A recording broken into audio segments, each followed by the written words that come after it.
Hello, I'm James Jacobson in Maui, Hawaii. And I'm Claire Mansell in Ottawa, Canada. Welcome to Dog Edition, where voices from around the world consider all things dog. Dog Edition is the first show designed for you to listen to while you walk your dogs. Today on the show, dogs as healers, how the connection between canine and human can help mend the mind and maybe the body. And later on the show, I will share with you a traditional medicine cure for sore throats involving your pup. You're safe, Jim. I'm not going to make you drink it. Whoa, I'm going to be listening. So you should too, because if you love dogs as much as we do, pause what you're doing, leash up your pup, and let's take a walk, because we've got a lot to talk about on today's episode of Dog Edition. Hey, Pepper, want to go for a walk? As we prepare for our fall season here on Dog Edition, we are reaching into our archives to pull segments that you may not have heard and we think are pretty special. A few months ago, our reporter Olivia Bradley spoke to Ward Serrill about his transformative experience with his dog in the Alaskan wilderness. And can I just say that I love Ward's voice in this piece. It's so calming. You're a dog lover. You know life is better with your best friend by your side. But have you ever stopped to think, maybe having dogs makes you better? I'm not talking about dog people as a superior demographic. No, I mean that maybe dogs are capable of helping us grow. I spoke with Ward Serrill, the award-winning writer and director of critically acclaimed documentary The Heart of the Game. He's made more than 90 short films, but Ward wasn't always the prolific artist he is today. Ward's new memoir, To Crack the World Open, Solitude, Alaska, and a Dog Named Woody, tells a human story of healing and self-discovery guided by canine companionship.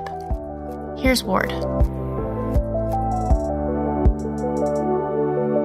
I was a three-piece suited accountant, a CPA, writing the elevators of skyscrapers in downtown Seattle and wondering, how did I get here? And one time in a meeting, when I heard one of the partners say this word, Alaska, and something in my soul just lit up.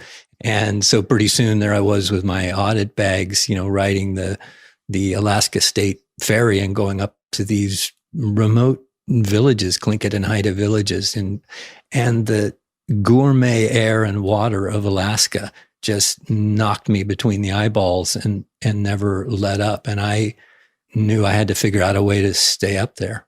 Sounds like a beautiful setting for a story. Could you tell me a little bit about your book? My book is an adventure-driven story of an exile from corporate America, me. It's a search for freedom. It's about an adventure in Alaska, and it's about dog as co-pilot into solitude to discover self.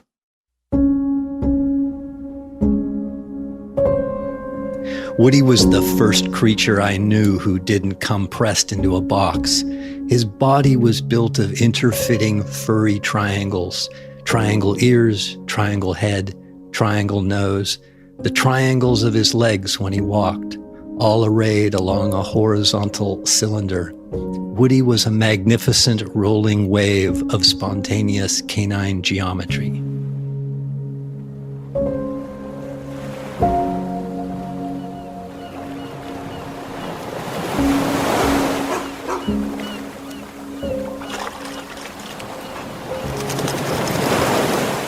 The minute you step into solitude, as I did, and living in an abandoned cabin, then some part of it is outward adventure, and then some part of it becomes an inward-facing journey. I was actually seeking a form of personal freedom outside the force field of my family and culture that I felt warped me into an unrecognizable form. And so I was just heading out away from all of that. And I started to bump up against parts of me that were damaged. And I had the courage to look into those because of the dog. And what did you find? It's not easy to talk about, but I do believe that experiences within the womb can be traumatic. And in my case, 4 months before being born, my mom tried to kill herself. Something happened at that moment. And after I was born, she was unable to show physical affection. So I wasn't physically touched. I was literally bundled away by the nurses. And I don't remember any instance of skin-to-skin contact in my youth. I grew up touch deprived to a level of unhealthiness that affected me my whole life. And I wasn't at all aware of the impact of those things in my early 20s when I ran off to Alaska. I just knew something was wrong, and I had to get away from everybody and everything to try to figure that out. And Woody gave me the courage to start exploring that. Here I was running away from culture and running away from society and alone in a cabin with a dog, and starting to come into terms with understanding that had happened to me and how it formed me. Being body to body with another creature really gave me a chance for my central nervous system really to regulate and realize, wow, this is touch. It's okay. And, it's a step away from human touch, reaching out for it and receiving it. And that was to come. But it began with Woody, this creature that really accepted me being able to sometimes just lie down with his body, somehow touching mine. That was revelatory to me. I was just like, I'd breathe with him. Dogs can reflect our tendencies, and so be a mirror for self-reflection where all healing begins. We can see ourselves in them, I believe. So what exactly did Woody show you in yourself? What was in your reflection? I had moments of anger, and I started to look into those moments of anger and find that was my dad. I started to be towards Woody as my dad was towards me, and I caught that. Could you say a little more about that? I was pursuing a personal, profound sense of freedom. And so I allowed him to be a free roaming dog, and we were out in country where that could be. Well, he started to come and go as he wished. He would stay out longer and longer, and I would sometimes, get angry about that, or he'd take off and I'd just, start seething. And I caught myself doing that once in a kind of an extreme way where I was about to hit him. I caught myself mid-strike and said, oh my God, look at me. And I felt my dad in the cabin at that moment. I laid down on the cabin floor and I held Woody, and I promised him I would never, hit him again. And I didn't for the rest of our days together. Any dog can reflect aspects of us that we need to tend to, care for, love. I think they reflect both conscious and unconscious parts of ourselves. And it's not a coincidence that a lot of dogs and owners look alike. It's not a coincidence that some of a human's neurotic tendencies appear in dogs. High-strung or tightly wired people often have dogs of same. So I think they also can reflect our potentialities. They are mirrors to patience. They're mirrors to acceptance. They're mirrors to readiness for what is, of being in the present, and for asking for what they want.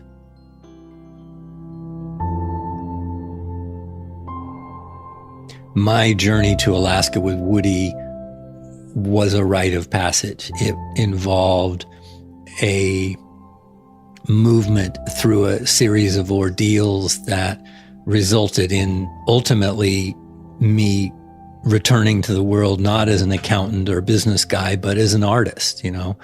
I started to do public radio. I started to do theater. I started to do poetry. I started to do all these other things, filmmaking. That all happened up in Alaska. So, from accounting to art.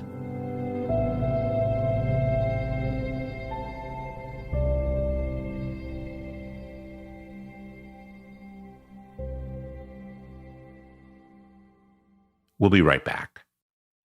And now, a message from your dog. Oh, every day with you is like a day at the beach, and I want as many beach days as possible. Oh, I want to run. I want to sniff. Ooh, I want to find a good stick to carry. I want to roll in the grass. And warm my belly in the sun. Oh, I want to walk with you, run with you, sleep with you, eat with you.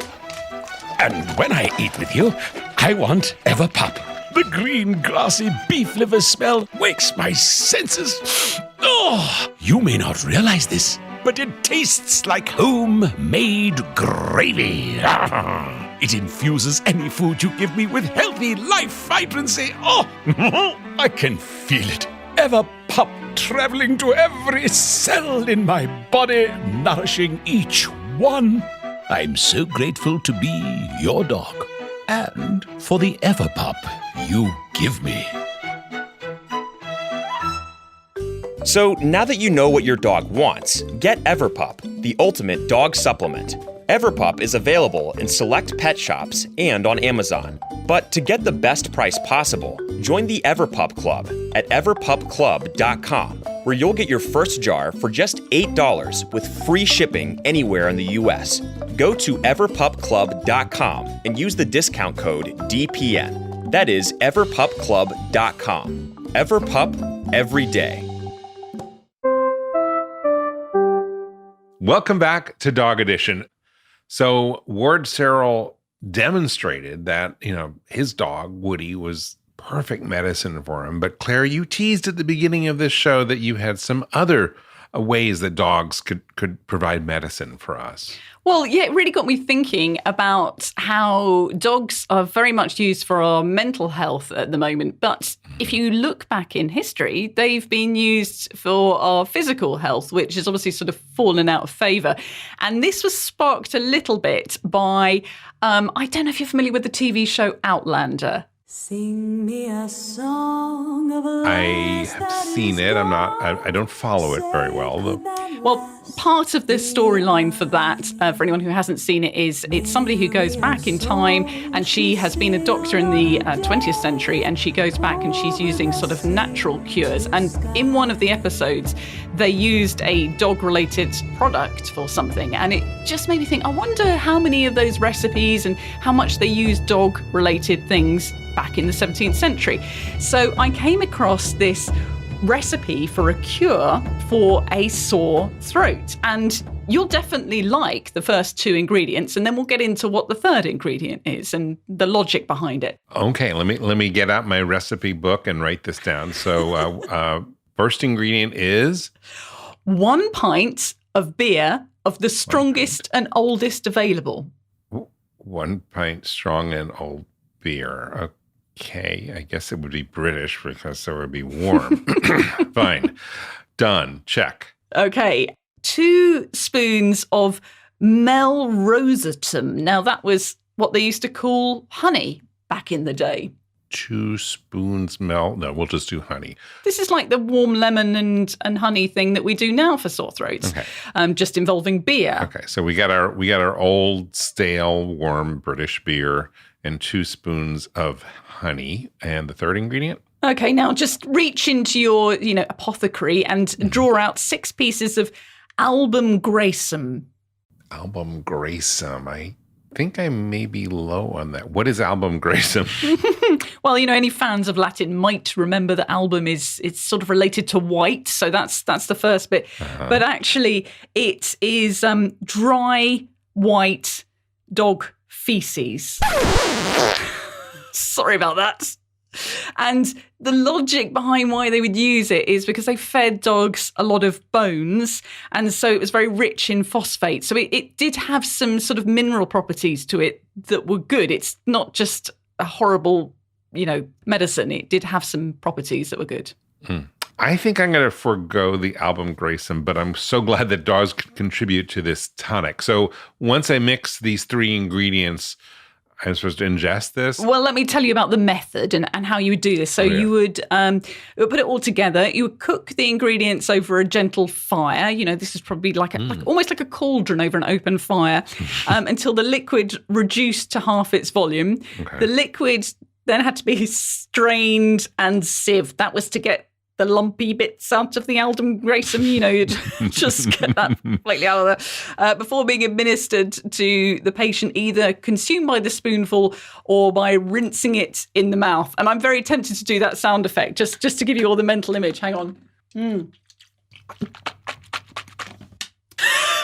That's my album graecum. Lovely. Excellent. And you chugged it, and it's really nice. But I think I may not use that tonic. But it's good to know that this was this considered like pretty commonplace in the 17th century? Apparently so. I mean, you have to use your imagination. There were no medicines freely available. They relied on what they had at the time. And I guess there was a lot of honey and beer and dog poop. Excellent. Now, in the course of your research on this delicious recipe, you've uncovered some other things from back then.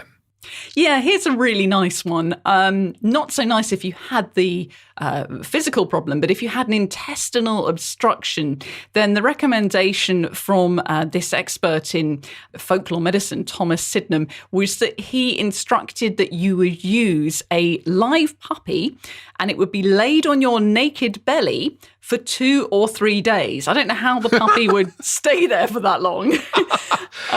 Stay. Yes, 2 or 3 exactly. days. Yeah, 2 or 3 days. The puppy would then keep you warm. So it's like using a hot water bottle, which of course they didn't have at the time.